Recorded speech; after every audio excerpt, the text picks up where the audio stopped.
انبیاء کرام کی بعثت دنیا میں ہوئی تو دنیا میں انبیاء کرام کو اپنی نبوت و رسالت پر ثبوت اور دلیل کے طور پر معجزات عطا کیے گئے۔ میں صرف ایک، کیونکہ اختصار کے ساتھ مجھے عرض کرنا ہے، ایک معجزے کا تذکرہ کرتا ہوں۔ اور نبی کو معجزہ وہ دیا جاتا ہے جو اس زمانے کی سب سے فیمس اور سب سے مشہور چیز ہوتی ہے۔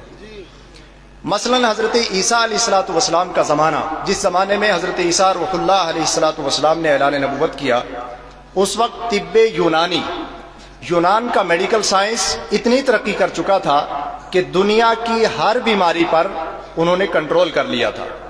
وہاں کے ڈاکٹرز نے، وہاں کے طبی عملہ نے اپنے علم اور تحقیق کی روشنی میں دنیا کی ہر بیماری کا علاج تلاش کر لیا تھا، سوائے 3 بیماریوں کے۔ ایک تو ان کے ہاں کوڑ کا علاج نہیں تھا، دوسرے برس کا علاج نہیں تھا، اور تیسرے ان کے ہاں موت کو بھی بیماری کا عنوان دیا گیا ہے، جبکہ اسلام نے موت کو بیماری کا عنوان نہیں دیا ہے، بلکہ اسلام نے عطا فرمایا الموت جسر یوصل الحبیب الی الحبیب۔ مومن کے لیے موت ایک برج، ایک پل کی حیثیت رکھتی ہے جو مومن کو اپنے محبوب سے ملا دیتی ہے۔ بہرحال انہوں نے اس کا بھی بیماری کا نام دیا تھا، اور موت کا علاج ان کے پاس نہیں تھا۔ ان 3 بیماریوں کے علاج کے لیے ان کی ریسرچ اور ان کی تحقیق جاری تھی۔ ایسے ماحول میں اللہ جل شانہ نے اپنے کلیم اپنے نبی حضرت عیسیٰ علیہ السلام کو مبعوث فرمایا اور 3 ایسے معجزات عطا فرمائے، ان تینوں بیماریوں کا علاج عطا فرمایا جن بیماریوں کے سامنے طب یونانی گھٹنے ٹیک چکا تھا۔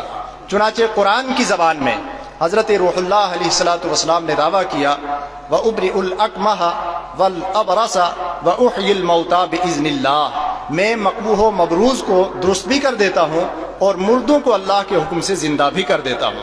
حضرت عیسیٰ علیہ السلام اس زمانے میں جلوہ گر ہوئے تو یونانیوں کے سامنے ایک مردے کو دیکھ کر آپ فرماتے تھے قم بِإِذْنِ اللَّهِ، تو وہ مردہ اللہ کا نام سنتے ہی اٹھ کھڑا ہوتا تھا۔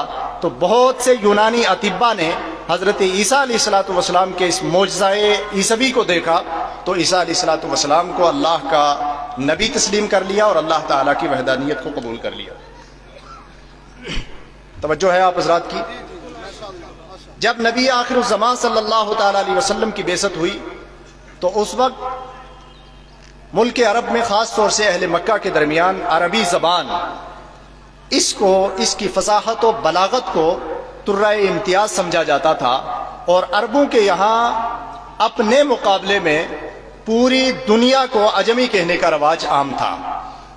عربی یہ سمجھتے تھے کہ جو شخص عربی نہ بولتا ہو، جو شخص عربی فصیح نہ جانتا ہو، وہ گنگا ہے، جانور ہے، حیوان ہے، اس کی انسانوں کے درمیان کوئی حیثیت نہیں ہوتی تھی جو عربی زبان نہ بول سکتا ہو۔ انہیں اپنی زبان پر ناز بھی تھا۔ ان کے ہاں بڑے بڑے شعراء، بڑے بڑے ادباء پیدا ہوتے تھے۔ وہ باضابطہ سالانہ ایک جلسہ منعقد کرتے تھے، اس میں باضابطہ مسابقہ مقابلہ ہوتا تھا، اور جس شاعر کا قصیدہ 1 نمبر پر آتا تھا اس کو کعبۃ اللہ کی دیوار پر سونے کی دیوار سے لکھ کر باضابطہ لٹکا دیا جاتا تھا اور اس کا وہ اعزاز سمجھا جاتا تھا۔ ایسے ماحول میں اللہ نے اپنے حبیب علیہ السلام کو معجزہ عطا فرمایا، اور وہ معجزہ قرآن ہے۔ دیگر انبیاء کرام کو بھی معجزات عطا فرمائے، لیکن اپنے حبیب کو سراپا معجزہ بنایا۔ نبی کریم علیہ السلام کا چلنا بھی معجزہ، آقا کا اٹھنا بھی معجزہ، آقا کا بیٹھنا بھی معجزہ، آقا کا نظر فرمانا بھی معجزہ، تبسم فرمانا بھی معجزہ، انگلیوں سے پانی نکال کر صحابہ کو سیراب کرنا بھی معجزہ، کنگروں سے کلمہ پڑھانا بھی معجزہ۔ یہ تمام معجزات اپنے حبیب کو عطا فرمائے تھے، لیکن اس کے ساتھ ساتھ سب سے عظیم اور سب سے بڑا معجزہ اللہ تعالیٰ نے اپنے حبیب کو قرآن عطا فرمایا تھا۔ فرق کیا تھا؟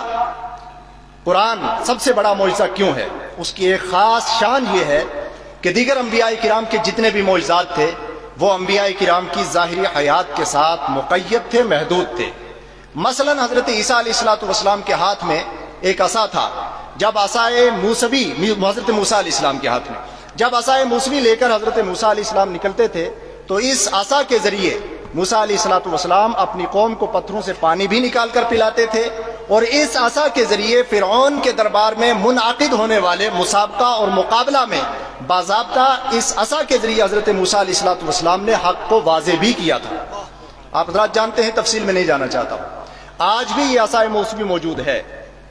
مصر کے میوزیم میں عصائے موسوی آج بھی موجود ہے، آج بھی وہ لاٹھی موجود ہے، لیکن آپ کسی یہودی سے کہیں، آپ چیلنج کریں اس کو کہ عصائے موسوی تو موجود ہے، ذرا لاؤ عصائے موسوی کو آج بھی بحیثیت معجزہ دنیا میں متعارف کرواؤ اس کو، تو یہودی بے بس ہوگا۔